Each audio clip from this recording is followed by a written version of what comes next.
Artis Roro Fitria melayangkan gugatan cerai terhadap suaminya, Andre Irawan, setelah ia mengaku mengalami KDRT alias kekerasan dalam rumah tangga. Masalah KDRT yang dilakukan Andre Irawan itu menjadi satu di antara alasan Roro Fitria mengajukan gugatan cerai. Sebelumnya, Andre Irawan mengaku tak diizinkan Roro Fitria untuk menemui ibunya yang sakit dan sedang dirawat di IGD.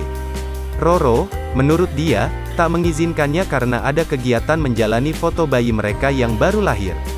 Namun, Andre Irawan nekat pergi meninggalkan rumah untuk menemani ibunya yang sakit. Soal itu, Roro Fitria tegas menyampaikan bantahan.